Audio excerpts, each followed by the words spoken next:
Hello, everyone, and thank you for joining today's webinar. My name is Reese, and I'll be your moderator for today's session.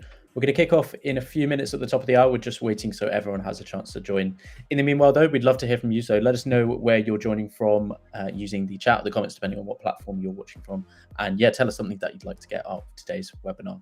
We will be having a Q&A at the end of today's session. So if you have any questions that spring to mind, let us know in the chat and the comments as soon as you think of them, and we will save them for the Q&A as well.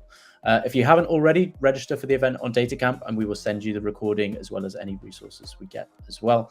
I've put a link to that in the chat, but I'll also be reposting it shortly. So yeah, keep an eye out for that and get registered for it. Brilliant. I'll be back to repeat these messages for any new joiners shortly, but until then, enjoy the background music.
Hello, everyone, and thank you for joining today's webinar. My name is Reese, and I'm going to be your moderator for today's session.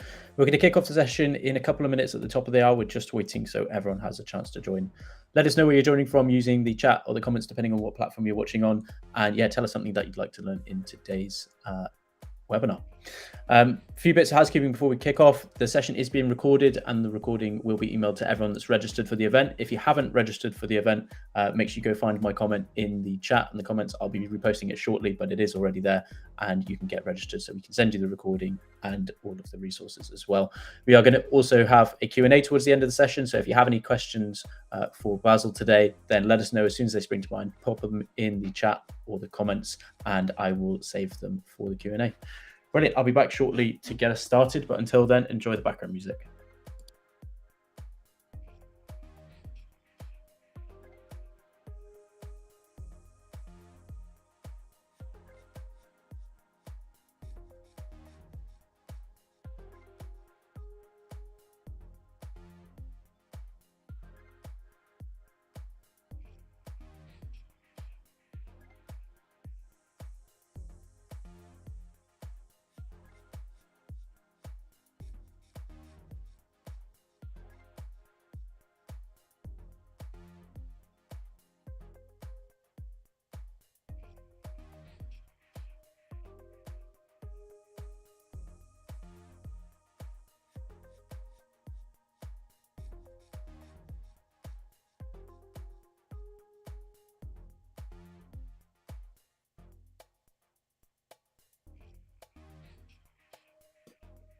Hello, everyone, and thank you for joining today's webinar. My name is Reese, and I'm going to be your moderator today. We're going to kick off the session in about 20 seconds or so. We've just been waiting so everyone has had a chance to join. Let us know where you're joining from using the chat and the comments. And yeah, let us know something that you'd like to get out of today's webinar. The session today is being recorded, and the recording will be emailed to everyone that's registered for the event. I've put a link to that in the chat and the comments on all platforms, but if you haven't found it, you can scan the QR code on the top left of the screen right now. We are going to have a Q&A towards the end of the session. So yeah, if you have any questions at any point, please send them in the chat and the comments, and I will save them for the Q&A. Brilliant. I think that's everything from me. So now I'll hand over to your host for today's session, Richie. Richie, please take it away. Hi, everyone. This is Richie. Now, today we are talking about data competency. And this is a phrase that was new to me until recently. And what it essentially means is whether or not your organization can be trusted to handle data. So today we're going to be talking about data privacy and complying with data regulations and other related topics. And hopefully it should be obvious that being competent at handling data is a pretty important skill set for any organization. But as always, the devil is in the details. And so now we're going to get some tips on how to get there. Our guest is Basil Hatto. He's the Senior Vice President of Product and Growth at NP Digital. And Basil's team uses analytics to help customers identify monetization opportunities.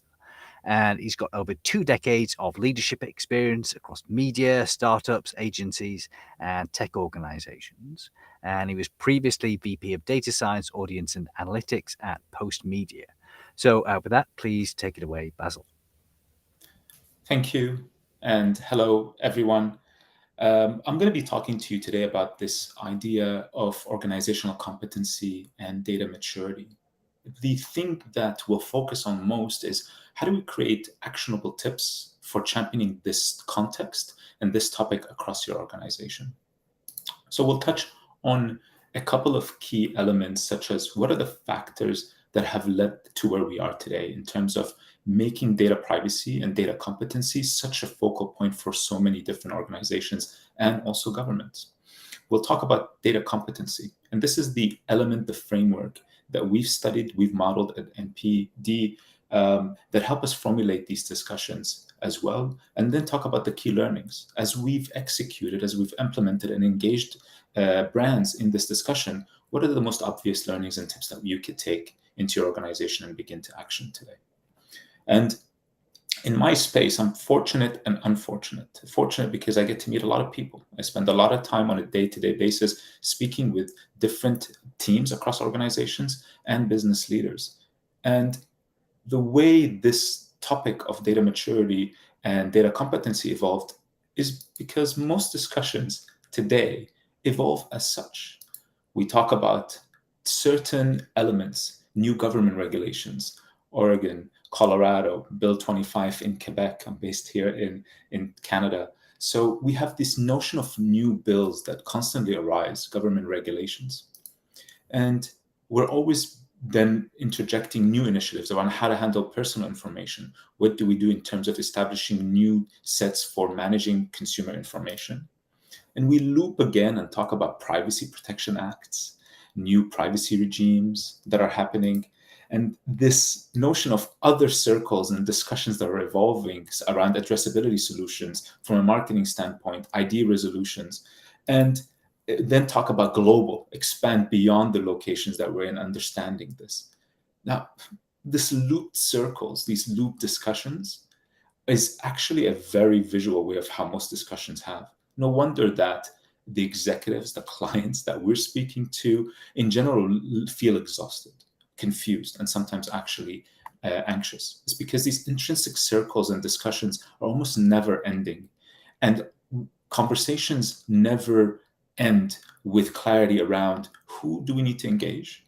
What are our next steps? Or even what have we done enough as an organization? And that arises from the fact that regulations are constantly evolving and constantly changing. Just this past month, Oregon introduced SB 619. We have the Colorado Privacy Act enforcement. Now, these are things that we know have gone into effect in the US, but now the European Commission is proposing new rules around increasing GDPR, and the EU and the US are working on a new data privacy framework. In essence, I remember a colleague once told me that if this was an animal, it's chameleon, because it's hard to always understand and spot the changes. And if you're not careful, you can actually oversee it.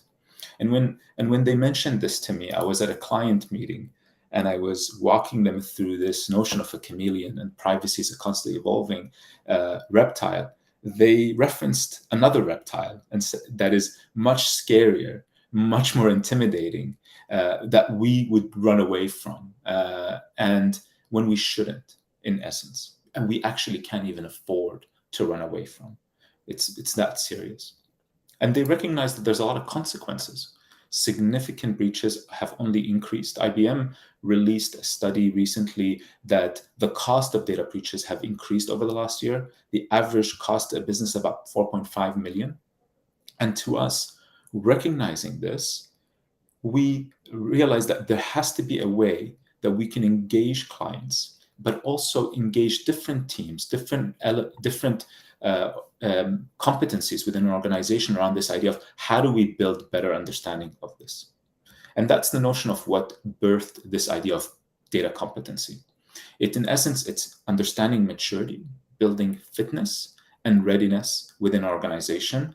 And in essence, it's a bridge between specialists and senior leaders, and also a bridge between marketing, IT, legal, and finance, and different teams and different talent to be able to prepare the organization to tackle these legislative changes as they happen. So we took these ideas of data competency and we decided to build this idea of a framework.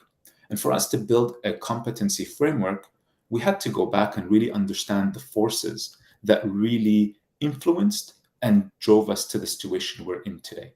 And we've focused on 3 key areas.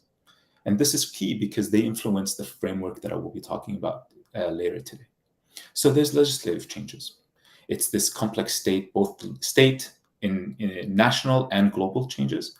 There's the tech ecosystem between publishers, between MarTech players, and obviously the big tech companies such as Google and Facebook. And then there's the notion of consumers who are more and more have rising expectations and recognize there's an imbalance in the value exchange, meaning in how they share data and what they get in return. So I'll dive into these to give you context as to how they influence the framework that we have.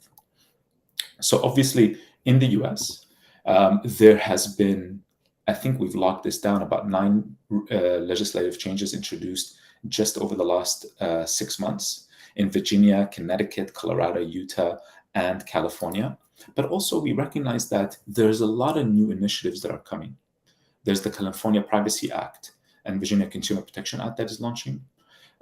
There's also the EU and the US privacy framework that is coming up, and new government regulations around enforcing GDPR.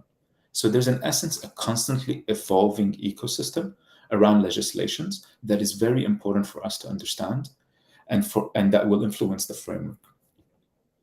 Second is the technology landscape. And the realization when we looked into the technology landscape that, and a colleague really said this really well, and for those who are in the marketing space, not realizing that when we're talking about data privacy, data compliance, actually a lot of brands and a lot of marketing teams are picking technology versus inventory and are picking privacy versus consumer interest. So this came to a realization that there's a lot of competing needs and a lot of conflicting interests that are driving the technology landscape. UDID solutions, for example, are designed for advertisers. Tech providers are creating walled gardens, and publishers, on the other hand, are just looking to protect their data. And this has led to a lot of different innovations, whether it's enhanced tracking protection, Google Topic and enhanced initiatives, Apple's Protect Privacy Email Protection Act, but none of them have that granularity, addressability, and persistence and longevity that meets all these different competing interests. And as a result, we have an ecosystem where there's complex and crowded, fragmented technology landscape.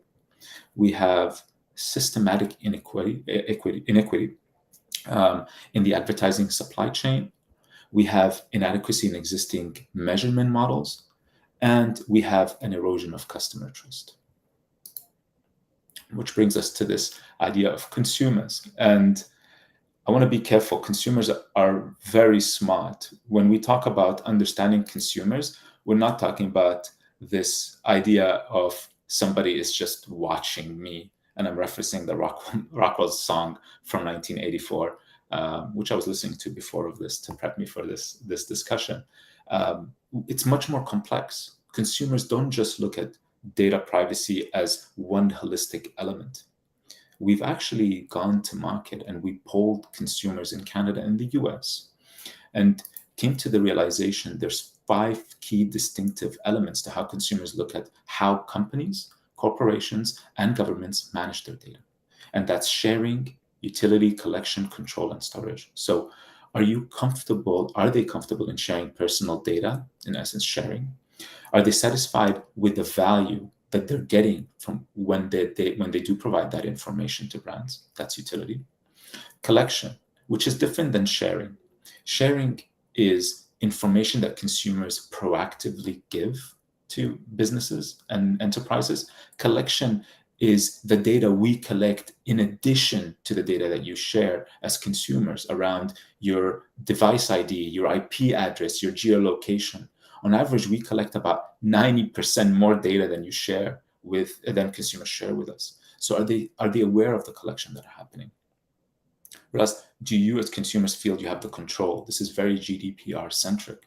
Do they have the control? And then obviously, do they feel like once they've given the data, we've collected the data, do they feel like we can store that data and protect them from cybersecurity? So in essence, consumers are not just looking at data privacy as one specific or holistic ecosystem. They're actually looking at a much more fragmented element. And we know this because when we measured the sentiment across these different paths, across the customer journey, we realized the sentiment starts really positive with most consumers and most industries. We realized the sentiment is trust, joy, and anticipation. But that quickly diminishes as we move down this path of data journey from sharing all the way to storage. And collection and control is one of the areas that consumers absolutely exhibit the surprise, fear, anger sentiment most. And this is not just reflective of one industry. We realize this type of trajectory across multiple industries in finance and travel and in media, which to us scored the least across the entire customer journey. So these factors were really important because when we were trying to build a competency framework, this idea of understanding how legislations are evolving, how technology landscape is changing, and how consumer expectation are rising and the perception of value exchange is broken. How do we help companies build the right competency and move forward towards being better prepared and engaged to be able to engage in becoming more government compliant, which is really key.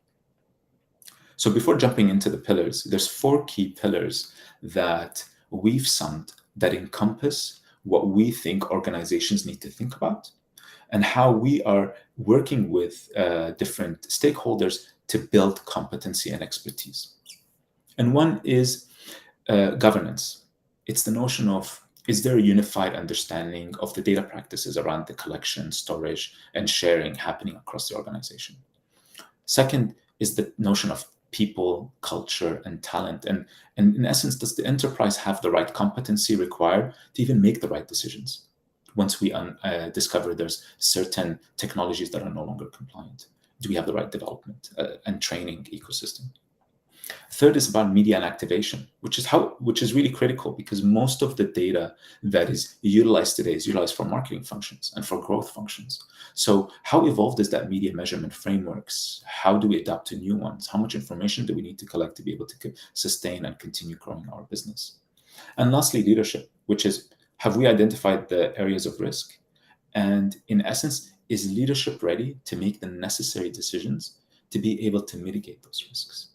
That really influenced that framework of how we look at and how we build data competency across an organization.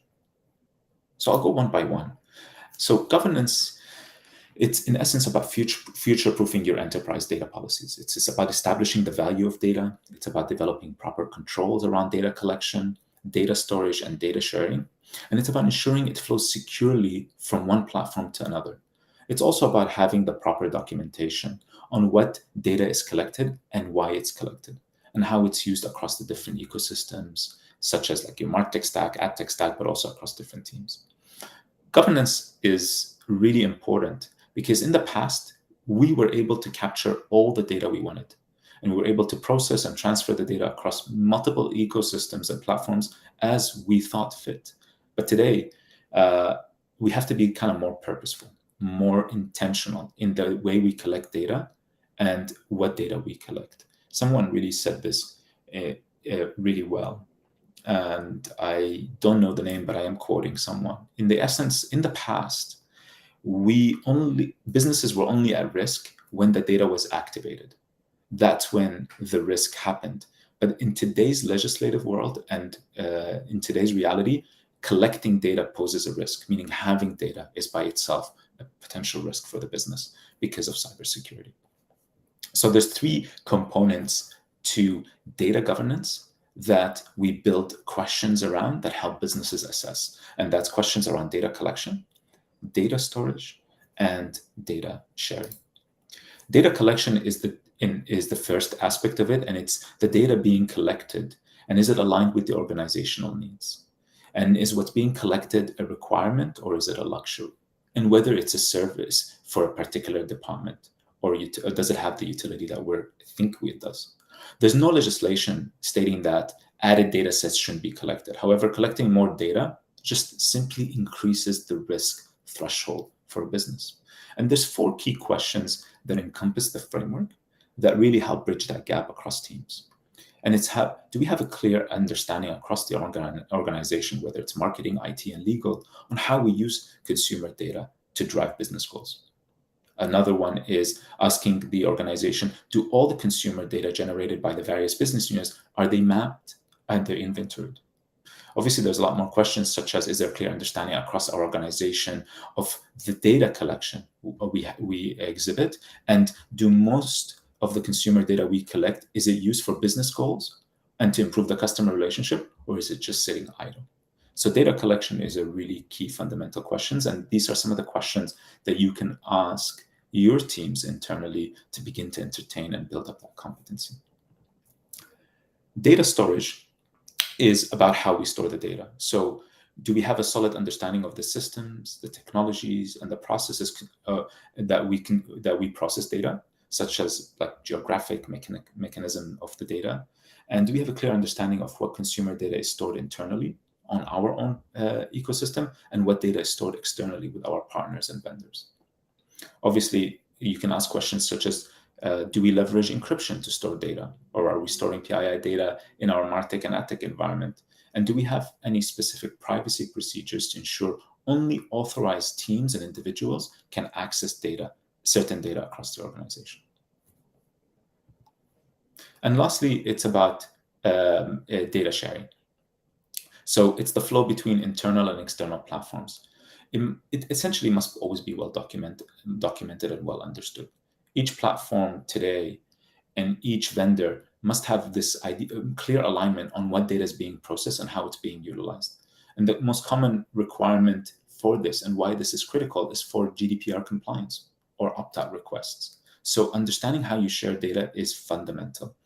The questions that we've encompassed in the framework that can help support you in understanding the data sharing practices is asking the question, do all the consumer data flows between internal and external platforms mapped, understood, and documented?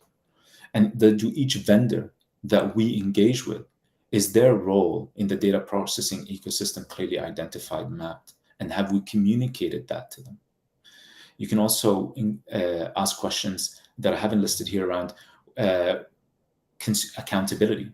So when a user opts out, who ultimately owns the accountability to making sure that data is opted out and that information is shared back with the user on a per request basis?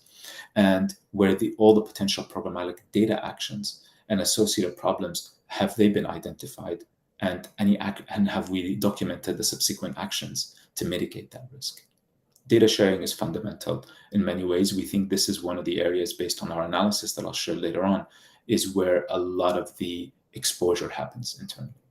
So governance is really key. It's the first pillar that we think is fundamental to engaging in data competency across the organization. And so those are some of the questions that really drive that conversation internally. People is obviously absolutely key. The questions within talent, culture, are really meant to assess competency. Competency is applicable knowledge, experience, and attitude. And it's a way of ensuring that different teams, are they empowered?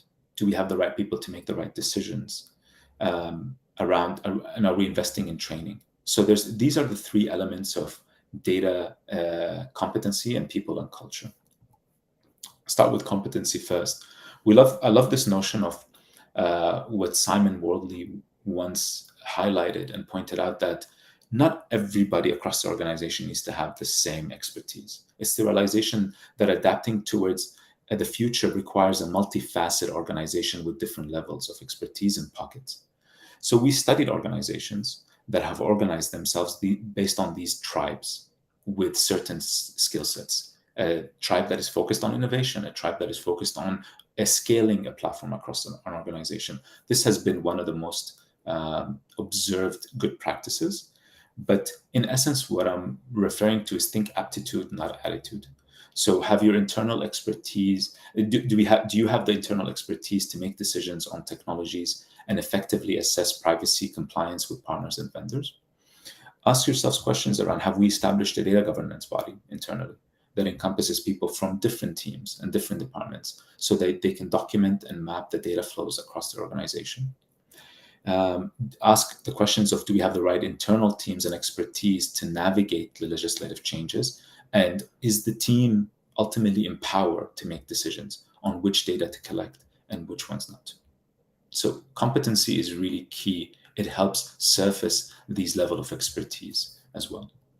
Development and training, well, this is about creating a common language around data and fostering an environment that enables individuals and teams to engage in data privacy dialogue. It's also about ensuring that the right people can make the right decisions. And it's really fundamental. We'll talk about the Duncan-Kruger effect bias, when people who overestimate their skills make decisions around this notion of data privacy. But the questions that can help you assess development is, do you have a plan, or do you plan to hire a person to lead data practice and guide the organization forward? Are you investing in training and continuous development in understanding the risks posed with managing data?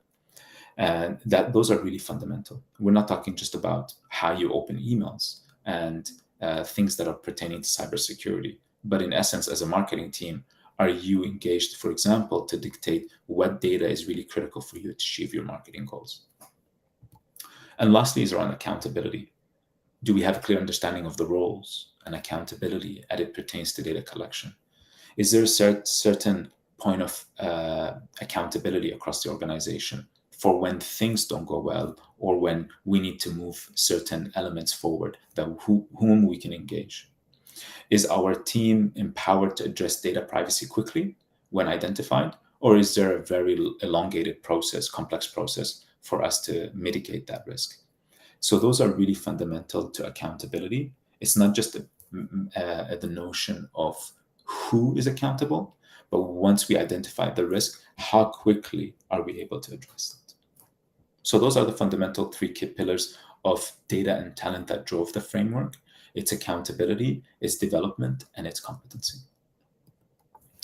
And the third pillar of the framework around data competency is around marketing activation. It's probably the department that uses data most actively. Unfortunately, also, it's the team that could pose the most amount of risk to business in how they activate data. As I hinted at the beginning, a lot of the data breaches are driven through data we collect for marketing purposes. So the questions within this idea of media and utility is how an organization's data competency affects its media and marketing. It evaluates the ability to capture data from various sources, such as web properties and apps, and assess the level of data transformation applied.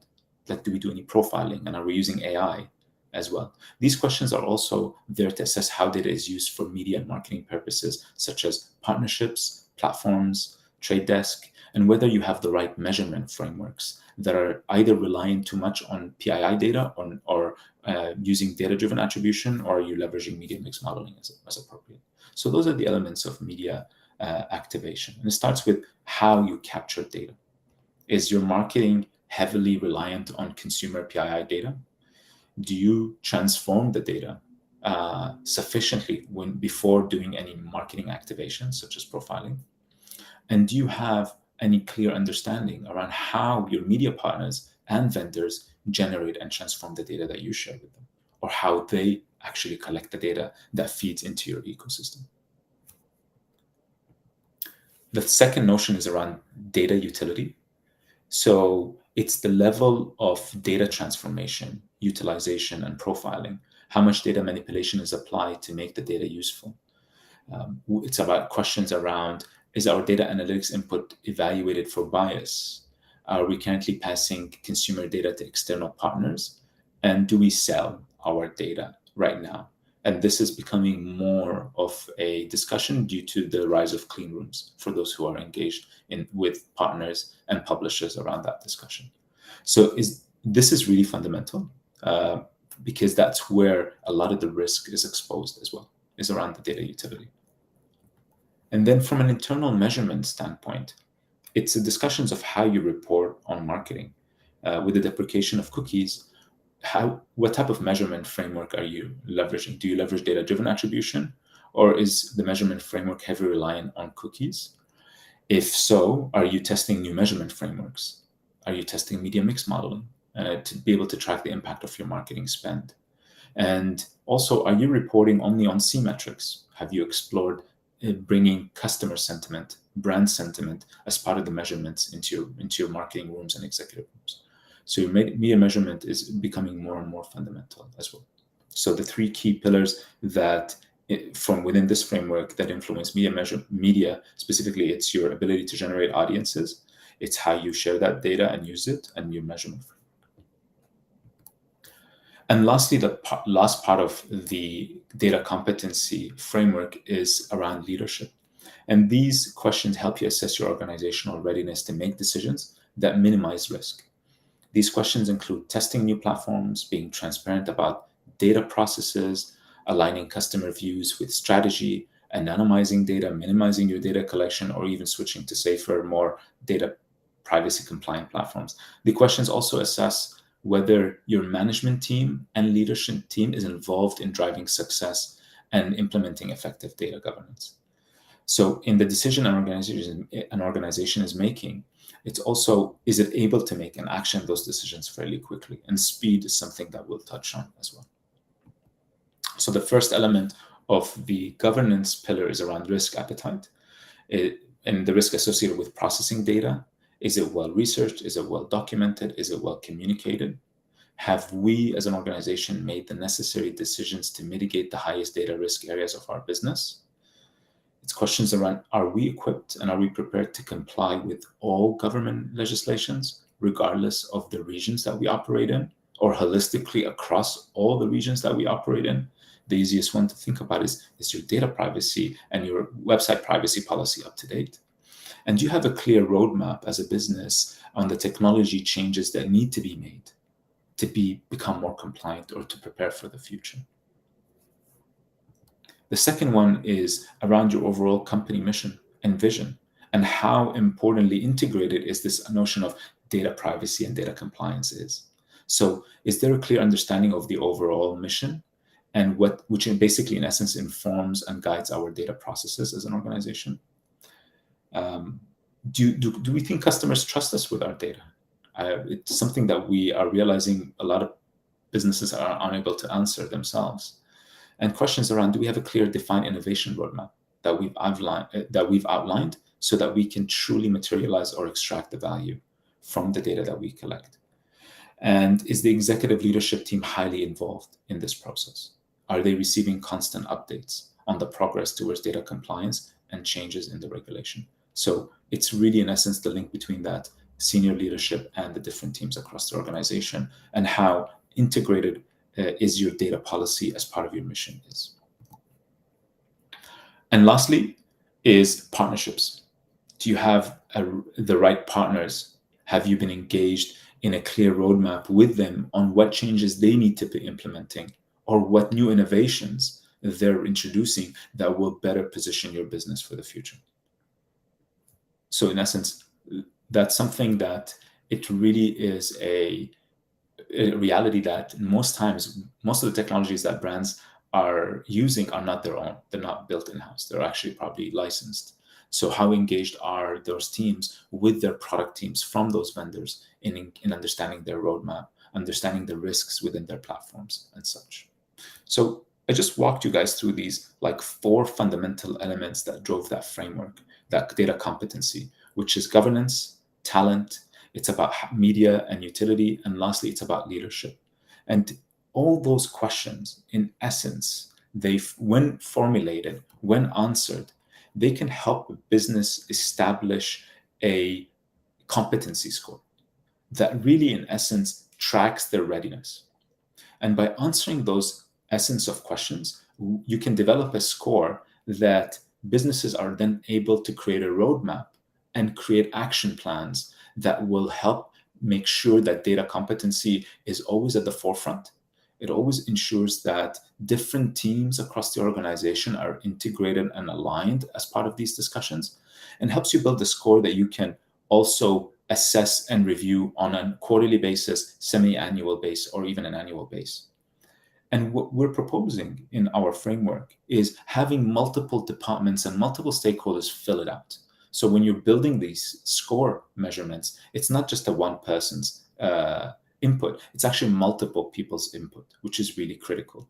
And then set goals every quarter, every year, for how much you want to improve those competencies. And by just improving and aiming to improve those competencies around talent, governance, around your media and your leadership, the company's ability to tackle data privacy and legislative changes simply improves. Because the essence is it starts within by looking internally. We've been doing this now for a year plus at MPD. So what I've done is I've actually looked at what are some of the insights from these sprint workshops and what were the most common initiatives that we found to repeat themselves across different organizations. So one is map your data flows. So develop a data roadmap for how you collect data, which is really critical, what data you collect, what practices you use that data for, not just for marketing, but even employees, employee data. How are you managing that data? It's really fundamental. So mapping data flows is probably the one that we've seen always pop up, and which means most companies are not actually tracking and documenting how the data is. Second is updating their data privacy. So most data privacies, as we noticed today, are not up to date. And specifically, I'll be very specific in the sense that now there's geo differences in privacy between Colorado, between California, between Virginia. Your privacy policy must reflect those different changes. So collect only what's necessary, ensure that data is used with is authorized, make sure that the privacy policy clearly state what you're using that data for, and make sure that it's understood as to which region that policy applies to. Another recommendation that we've always seen from the different clients filling out this data governance is refine your customer procedures. So if there is a breach, how do you respond to it? What are the process? If there is a request for data and delete, how do you process that information? Do you have that? Most of the time we're seeing that it's not refined, and a quick update and tweak of that can really go a long way. Another recommendation is just conduct an impact analysis. If there are risks, go through all the different data sets that you're currently collecting and start posing the question, what is the purpose? How much of that data are we collecting? Can we minimize that data, or do we need to keep it? Basic questions around PAI that could really go far for a lot of businesses. Fifth is implementing and updating your vendor data recipient management. So obviously it's about contacting your vendors, understanding what data they're extracting from you and generating from your partnership, how they're storing that data, and then ask very basic questions. How are they tackling data privacy, cybersecurity, how they're storing data, what's their practices? All these documentations should be available. I mean, the simplest way is, do they have a SOC compliance documentation? And if they don't, that definitely raises a flag, though most vendors should have that. These are part of the checklist that you can develop as well. And one of the things that we've seen as a very quick action that businesses and brand teams can implement. Obviously, reporting and record keeping and training. What is the training that you have today across your organization? Do we have access to latest news, latest articles, and are we doing testing modulations internally for people to develop their competency and understanding of the legislations that are happening in their space or the risks that managing data poses. So basic governance, a lot of this can be driven by HR, but that's something that we've seen a lot of businesses that have not even gone that far. So that's definitely an action item that you can take. And lastly is about implementing data security and incident response plan. It doesn't have to be complex. It's just, if this happens, who should we contact? It's about accountability. It's about responsibility. It's about understanding who to reach out across the organization so that we can move a bit faster. So we've done this across, I've had this pleasure to speak to over 500 execs and marketing leaders and different chief technology officers over the last year.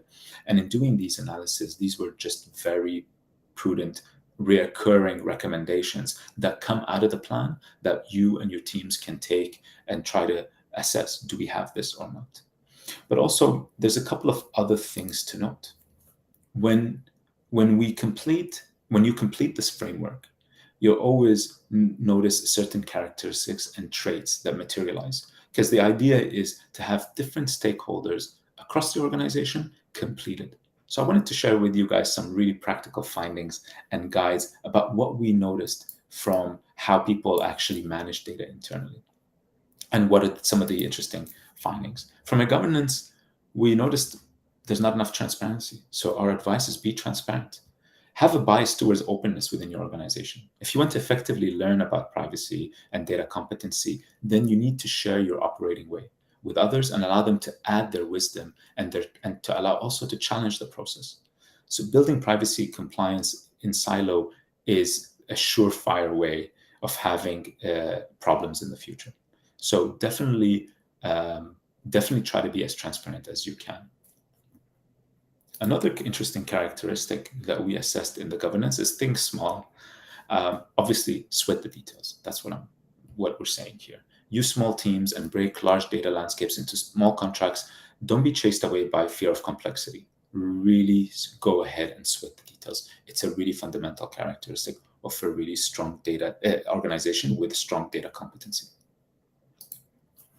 From a talent, distribute the power. So have the bias to distribute power away from even yourself. Put the power in the hands of those who are closest to the data and who make choices based on that data. So involve multiple departments. It's not just a marketing function. It's not just an IT function. It's definitely not just a legal function. It's an organizational necessity. Beware of the Dunning-Kruger effect. It's this notion that really specialists underestimate their contribution, and people who are not experts in data overestimate their contribution. Allow your teams the environment to make decisions, distribute that power. From a media standpoint, we're create an organizational system which copes with constant change, and especially from a media landscape. Ideally, change should flow through your organization without the need for constant restructure, especially from your marketing standpoint. Changes should not always involve new technologies that need to be integrated. And try to minimize those transformational data initiatives as much as possible. Because the more we've noticed through our analysis that too much technology change opens up the risk significantly. And obviously, leadership. Don't attempt to create a perfect map. Really have a bias towards action, because the landscape will change and you will discover more by action. You will discover more by playing the game. So that's really fundamental. So key changes, obviously, I wanted to share with you today, but when you develop that framework, those 5 key analysis is some of the things that we've always observed, and we're working with teams to it's not just about technology, but also about changing mindsets across the teams. So just quick takeaways, guys. Data privacy is a continuous process. Understanding where you are is fundamental to know where you want to go. And competency is that first step. And use that framework, use those questions, and we'll share with you a QR code that you can download 45 of those questions that we've used as part of our framework so that you can start to circle them internally and have different stakeholders complete them so you can start to develop your own score internally and build yourself forward. And that was it. Thank you, everybody. All right. Fantastic. Thank you so much, Basil. Now, in general, I think with data privacy, a lot of organizations, they're like, well, that sounds sort of hard and it maybe gets a little swept under the carpet, or they're thinking, okay, there's a risk of some kind of a disaster and it becomes a terrifying topic. So I really love that idea of having a framework that just takes you through it step by step and breaks it down into manageable problems. So it's something you can get started with easily and it's not going to terrify you. Now, for everyone in the audience, if you've got questions for Basil, please do add them to the chat. In the meantime, I have a few questions. I'd like to talk about data governance first. One of the things you mentioned a few times was the idea that really you should only collect sort of the minimum amount of data that you need. But I think in a lot of cases, particularly like if you come from a machine learning background, you're like, I want all the data that's going to make my models better. And maybe from a business background, you're like, well, I'm not sure what business questions I'm going to be asking in the future. So maybe we'll just collect some data just to be on the safe side, and you get this sort of hoarding mentality. Do you have any advice for how to deal with that and how to make sure that you are only collecting just the minimum amount of data?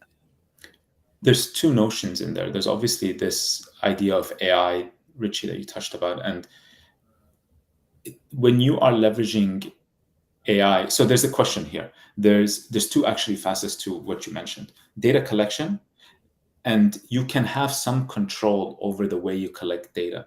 But when you leverage AI, a lot of chief data officers, one of our biggest concerns is data leakage that happens as a subsequent effect of using AI machines and how much data becomes available in public domains or is stored somewhere else. So that's definitely a risk.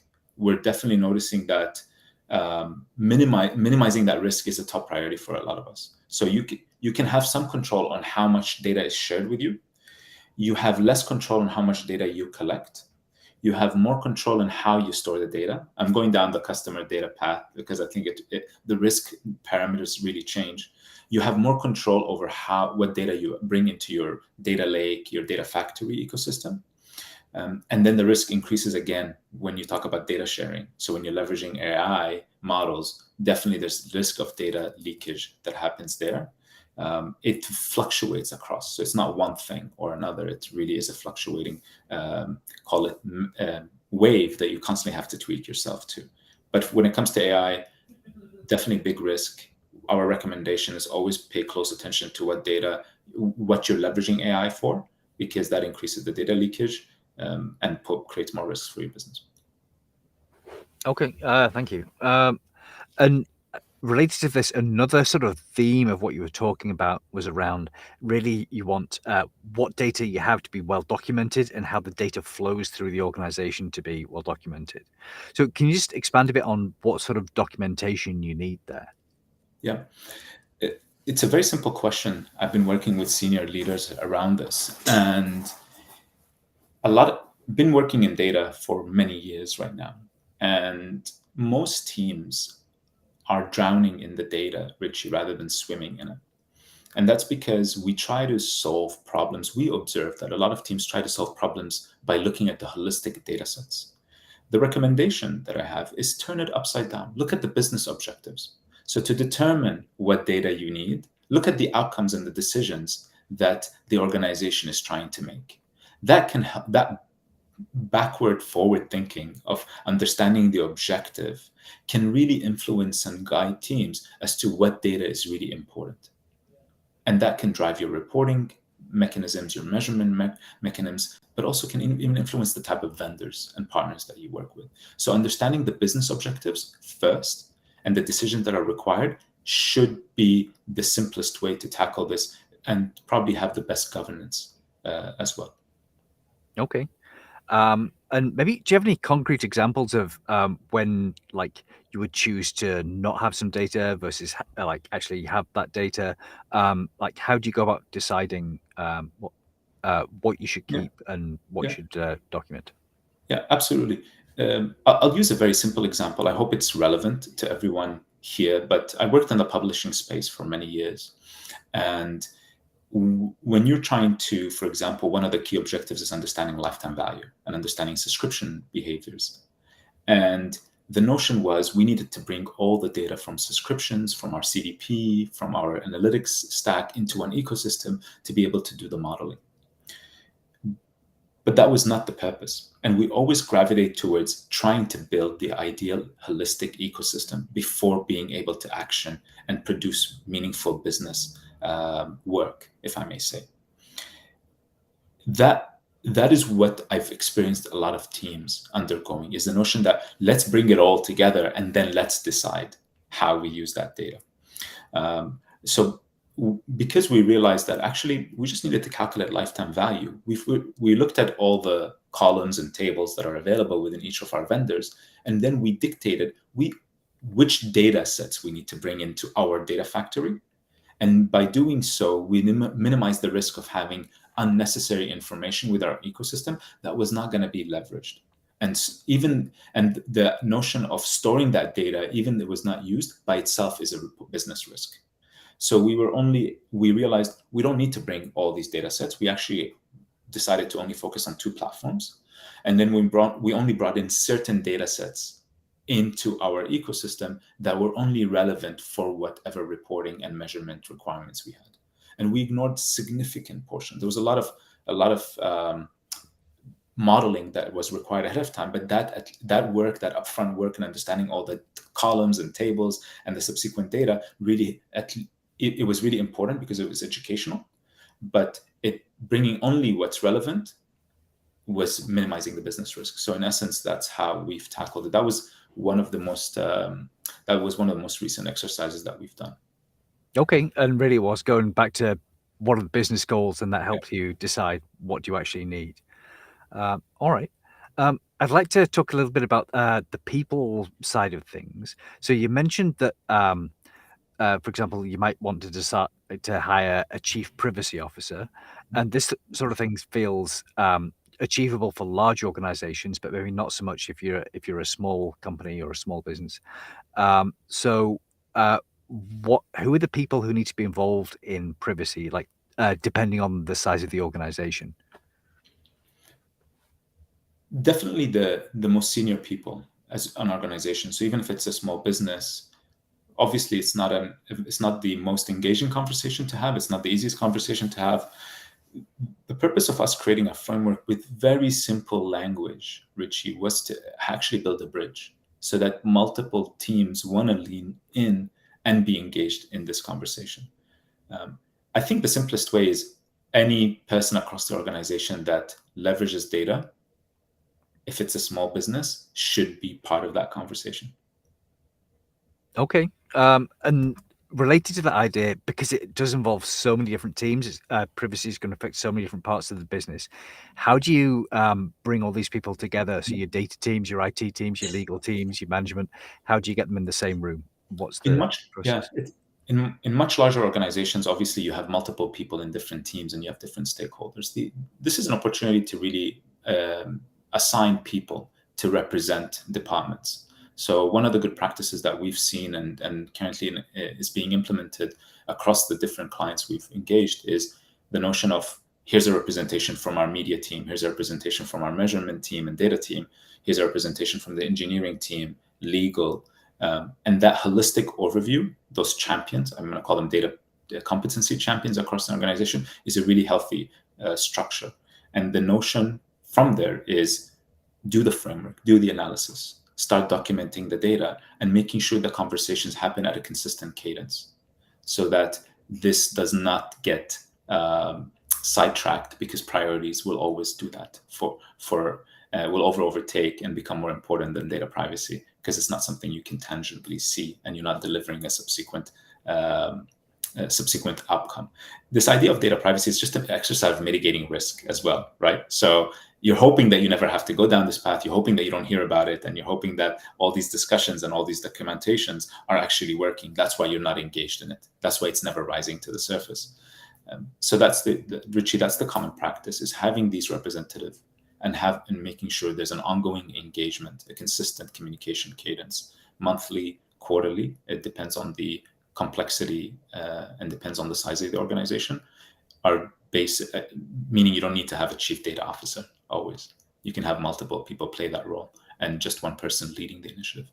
Okay, so as long as there's someone accountable in management, then and you've got the right people in the room, then it's okay. Yeah. All right. So you said something interesting there that data privacy is really like about mitigating risk, and that's kind of interesting because if you're doing it well, I guess no one sort of notices, and it's just when something goes wrong that suddenly there's a disaster and everyone needs to deal with it. So in general, how can you know that you're doing data privacy well?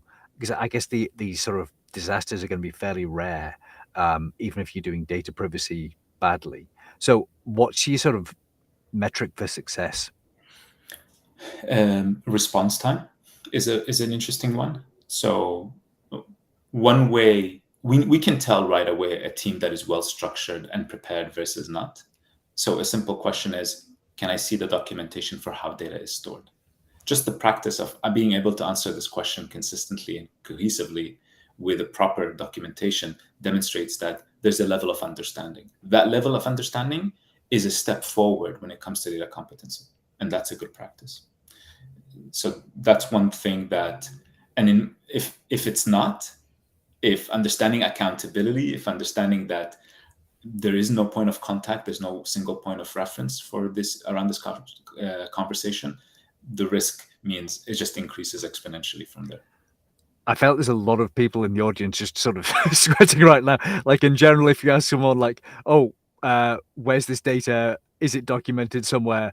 I think in most organizations, the answer is probably maybe or not very well, or maybe even not at all. So yeah, just getting your data documented just seemed like an incredibly important first step that a lot of organizations just don't take. Okay, so just related to this, I'd like to talk a bit about skills. So I know we have a lot of data practitioners in the audience. So can you talk a bit about like what do data analysts and data scientists need to know about data privacy? Like what skills should they have? I think the key important element for data analysts is understanding the data sets that they have on hand and understanding that certain data sets, how to use that data set. I want to go back to referencing, because you talked about data analyst, and I think more and more this notion of AI to facilitate data modeling and data analysis is becoming a very common practice as well. And we're relying more on external platforms to do a lot of the data analysis and data analytics for us. So when it comes to those specific teams, I think the biggest notion for them is recognizing what data to use and what is not to use. And at one point, which of those platforms that they are leveraging, how that data is leveraged, if it's stored, if it's creating a data leakage. That's one thing that really stood out for us in our findings, is the amount of cool platforms and innovations that are arising, and the testing and the innovation that is happening with these platforms is leading to a higher risk for some really important businesses. I'll take, for example, Samsung, Richie, whose product team uploaded the specs for one of their product that now exposes all the breaches that how you can actually breach one of their the platform. I don't remember, but it basically opened the floodgates for understanding how to use that, how to compromise their platform. So that's one thing to note, is those platforms are not always safe for data analysts and data scientists.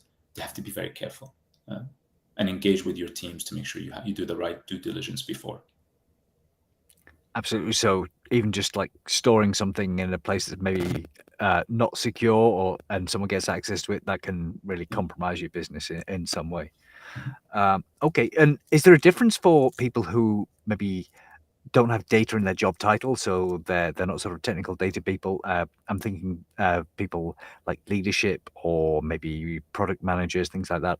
What do they need to know about data privacy? Is it a different skill set there? It's a very loaded question, obviously, Richard. I would say I want to go back to the concept and notion of competency. It doesn't have to be technical, and our intention was to create conversation and language that anybody across the organization can engage with. Because we've been talking to hundreds of businesses, that you can't have one single language, because not everybody would understand the notion of how data is transferred from one platform to another, whether an S bucket file, some notions of how data operates is not common language for everyone. So the idea of creating a series of frameworks and questions that anybody across the organization should be able to answer is to actually help bridge that gap from different teams, whether you're actually very data savvy, or if you're not at all data savvy, or whether you actually are using data in your day-to-day work, or whether you're not. And that's the notion of data competency: is download these questions, share them across the organization, and do a workshop and see how much of those are you able to effectively answer, and then assess which teams what was the score across the different teams or different departments, and where do we think we have a lower level of understanding or a certain level of understanding around data competency, which touches on maturity, touches on privacy, and where we need to work as a team to mitigate. So it wasn't a specific thing, and I hope I'm answering your question, because I just think that language is really key to getting organizations to think forward. Okay, so it sounds like once you're sort of a manager or an executive, what you really need to understand is like where are the problems likely to occur across your business, like which teams or which areas or which departments. So you just need to be able to, I guess, identify the risk. Have I understood that correctly? Correct. Okay. I think by answering those questions, once you have it developed and have a good understanding around your governance, your talent, your media utility, and your leadership, you'll be able to tackle legislations and data privacy with a bit more confidence, because the foundation of all those legislations touch on every single pillar of that framework. We just basically change the language to make it more appetizing for a regular person, as well as a highly skilled data expert. All right, fantastic. I've got one more question for you. We've just got a question from the audience. So before we get to that, I just want to say that September is Data and AI Literacy Month. So we've got a lot of events coming up around how do you get started with working with data? How do you get started working with AI? What do you need to know if you don't have data or AI in your job title? So we've got a few webinars next week. So Tuesday is Empowering Government with Data and AI Literacy. So we've got someone from Ofcom, the communications regulator. On Wednesday, we've got a session on using Data Camp classrooms. So if you are at university or in a school, then you can have access to Data Camp classrooms. And then on Thursday, there is a session on making decisions with data and AI. So it's going to be really good for anyone interested in management or data-driven decision making. All right. So with that, okay, let's go to an audience question. And we have a question from Dorothy saying basically just this is on the last thing you were talking about. So is that why companies tried to keep administration? Oh, hang on. Why are companies keeping secrets to an antitrust watchdog? I'm not quite sure I get the question, but I think it's wait, is okay. I'm not sure, Basil. Have you got the question? I think it's something about like why Dorothy, do you want to explain again in the chat? Otherwise, it's like, why are companies keeping secrets from their competition? I think. Do you want to talk a bit more about the motivations of why you might want to keep data private? I think that'll work. Well, keeping your data private, you have a social, legal, and moral obligation to make sure that the data you collect on consumers is protected. So that's like a legal, moral, and also it's a requirement for all businesses. in terms of the competition, I'll try to take a different angle. Being data compliance is actually a competitive advantage. So if you do get compromised, it is something that can be used by competitors, and that could potentially jeopardize your market share and your positioning within your sector. So I don't know if I'm answering the question again, I apologize, but you mentioned competition, you mentioned data privacy. I'm just going to sum it up by stating that data competency is a competitive advantage. And I do see now, do companies keep administrative staff longer to protect company secrets and prevent antitrust violations? Not to my notion. And I think you're referring to how I assume, Dorothy, how talent moves from one organization to another. Again, this is not legal advice. I'll talk about one incident in Canada over the last, I don't know how many years, in which one person who used to work for Microsoft was prevented from joining Dell. Was it Dell? I forgot the company. This has been years ago, but there was only ever one incident in which an employer was able to successfully prevent an employee from joining a competitor because of their position.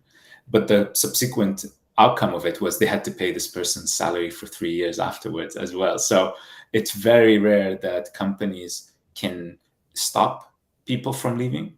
And ideally, the best way to do is treat your staff well to make sure that they don't leave. That's the simplest way. Make sure you respect your team and treat them and give them the opportunities to grow. So that's definitely not a data advice, not a data angle.